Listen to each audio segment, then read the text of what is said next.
না, যদি ধরতে হয়, যদি আমরা পুরা টুর্নামেন্টে যতগুলো টিম আছে অবশ্যই রংপুর খাতা কলমে বেস্ট টিম। বাংলাদেশের সবচেয়ে বেস্ট প্লেয়ারগুলো তাদের ফরেন কালেকশন অনেক ভালো, অবশ্যই রংপুর অনেক ভালো টিম। দেখেন, টি-20 খেলাতে মানে কিছু বলা যায় না আসলে, যে খুব অনেক ভালো টিম বানিয়ে যে আমি একদম আনবিটেন টুর্নামেন্ট চ্যাম্পিয়ন হবো এরকম আসলে বলা মুশকিল। But there are very good side, both of বুঝি ব্যাটিং বোলিং সাইড অনেক ভালো তাদের। আসলে কি মানে আমাদের টিমটা তো আপনারা সবাই জানেন যে এক সপ্তাহ হয় নাই এটা, যে এখন যারা আছে তারা হ্যান্ডওভার করেছে। সো একটা টিম বানাতে যে সময়টা লাগে এই সময়টা আসলে এখানে নেই।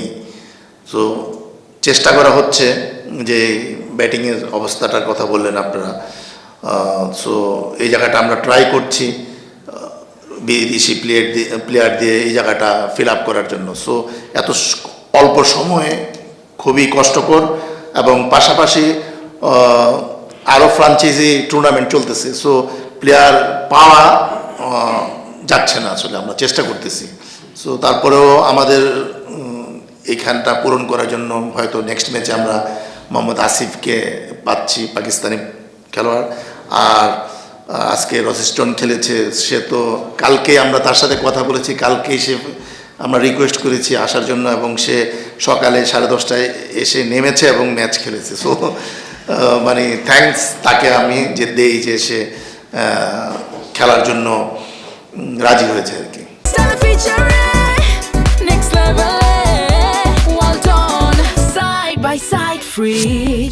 না, সেই দিক থেকে যদি বিচার করেন আপনি, রংপুরের তো প্লেয়ার আছে। সো অন্যান্য টিমগুলো একটা টিম তৈরি করতে অ্যাটলিস্ট 6 থেকে 7 মাস সময় লাগে। যারা নাকি নতুন আসছে তাদের সেই সময়টা ছিল না তো টিম বানানোর জন্য। সো রংপুরের তো আগের থেকে টিম তৈরি করা ছিল। হ্যাঁ, তারা আবার বরিশালে এবছর খেলছে না, বরিশালের যে প্লেয়ারগুলো ছিল ওই প্লেয়ারগুলো তারা নিতে পেরেছে। সো তাদের প্রিপারেশনটা ছিল খুব ভালো এবং তারা ওইভাবে তৈরি করেছে।